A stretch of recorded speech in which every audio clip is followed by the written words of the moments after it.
Good afternoon, students. So, this is your first class online.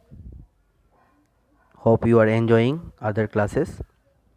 So, my chapter is for today is understanding HTML. Now, HTML stands for Hypertext Markup Language. So, as you see, it is a language, computer language, uh, such as you know about the other languages, C++, Java, JavaScript. So this is also a kind of language. So it is a hypertext markup language. Now why it is used? It is used to create internet web pages. It is a tag based language. So when you use this language, you need to know the tags, and it enables the browser program to display the pages in a particular style. So when you see Google web page or any other web page, you see the style it appears, the attributes it has. So all this can be done using HTML program, and the programmers, the those who are doing the programming, they use this HTML language for designing the web pages. So hypertext means the a text which is hyper.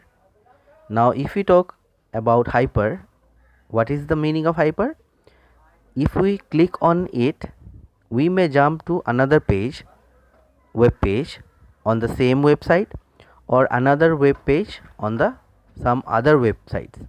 So when you click on hyperlinks, so if you have seen, if you have done internet, you will know that when we click on a certain words, our file is directed to some other location, or some other files or some other web pages opens. So that is hypertext. That is called hypertext. So these hypertext are on the screen, it appears in different color. So when you see, you will understand this is hypertext or not. So generally if you see, it is blue in color and underline will be there. So you can understand that this is a hypertext. Now what is HTML? In the second paragraph it is given, HTML is the brick and the mortar of the www. So without HTML you cannot imagine, cannot think of the world wide web. So it would not be possible. What world wide web is today, it would not be possible without HTML. So HTML codes, we need a text. Now so when we want to write HTML code, we need a text editor such as Notepad, and a web browser. So web browser to display these codes.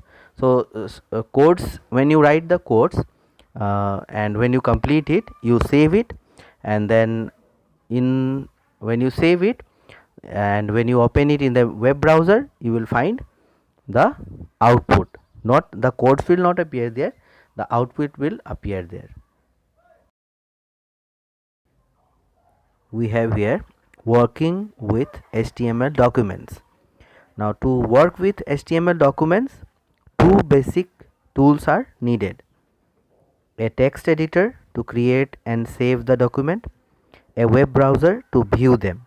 So whatever editing you have done, this editing you can view with the help of web browser. So let us discuss this in detail. Now text editor. Now a text editor is a type of program used for editing plain text files. Some examples are Notepad, WordPad. The steps for creating and saving HTML documents using Notepad are given here. So you can just go through when how to open the Notepad, and how to when you type, how to save it. So those things will be explained in practical class. So here just you need to understand that a text editor is a type of program used for editing plain text file. So here you cannot do much in with the text as you can do in other word processors like MS Word.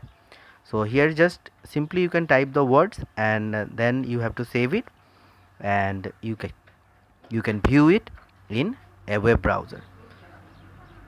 So here the steps are given, how you can open, how you have to save. And while saving, you just have to remember one thing. While saving a HTML file, you always have to save with the extension .html. So here remember, you have seen in the yellow box, so you can see here HTML documents are saved with the extension .htm or HTML. So you have to always remember that, and if you miss it, then your web page will not be created. Now next thing, as you have created the web page, now you need to display it. So to display it, you have to use web browser. Now what is a web browser?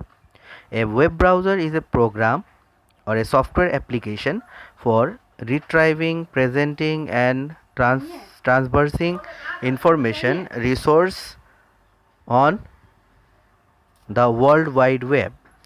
There are many web browsers available like Internet Explorer, Google Chrome, Opera, Mozilla Firefox, and I have given in the answer also. You can just go through, you can see the logos.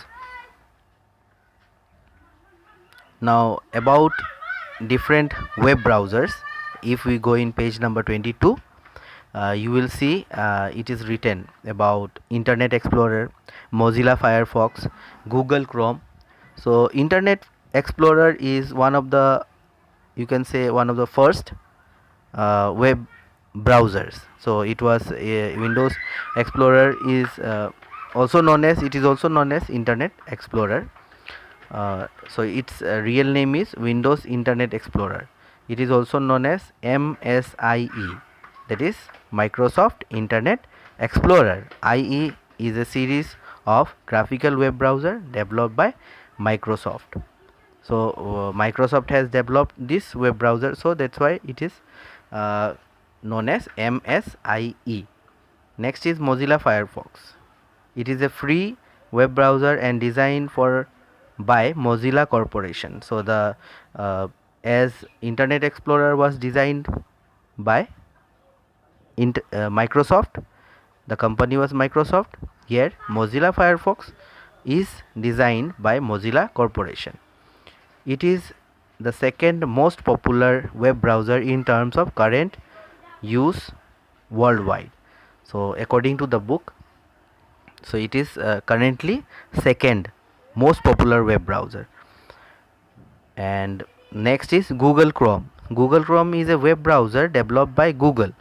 So you have the third company, which is Google, and they also have developed a web browser, and it was first released as beta version of Microsoft Windows on 2nd September 2008. So first it was released as beta version. Now what is this beta version? Beta version means trial version, and the full version was released on 11th December 2008. In December 2009, Chrome was third most widely used web browser all over the world, you can say. And Google Chrome aims to improve security, speed, and stability. So here you have the steps how you can open the Internet Explorer. So it is given, steps are given here, you can just go through. Next is HTML tags. Now when we talk about HTML, tags are very important part of HTML. Now this HTML tag are formed with a keyword enclosed between the angle bracket, that is greater than and smaller than sign, and each tag has a specific job to do. So each tag, whatever tags you will be getting in the coming classes, so you will be coming to know how and what are the use of these tags. So before going very briefly about tags, we should know how many types of tags are there, HTML tags. There are two types of HTML tags. Number one, container tag, and number two, empty tag. Now this container tag, when we talk about container tag, uh, it is used in pairs. So these container tags are used in pairs. If you can see the diagram given in your book, you will see that it has a opening and has a closing tag. So you will always have a opening and a closing tag. Now a closing tag will be preceded, or before giving the closing tag you have to give slash, forward slash. So that is the closing one. And you have empty tag, and empty tags are inserted singly. There is no closing tag for empty tag. And one example of empty tag is given here, img tag. The other example is hr tag, or you can say br tag. And then b tag for container element. Container tag, if you say container tag, all other tags like html tag itself is a container tag. HTML tag, b tag, I tag, u tag. So those things, those tags you will be coming to know in your next classes, in other classes. So other than the tags, you have elements. So a element is everything between the start and the end tag, including the tags. So whatever written inside the tags, inside this empty tag or container tag, whatever written in the tag is the elements, are the elements, you can say are the elements. So tags and attributes we will discuss in the next class. And that's all for today. Thank you so much. Thank you for listening.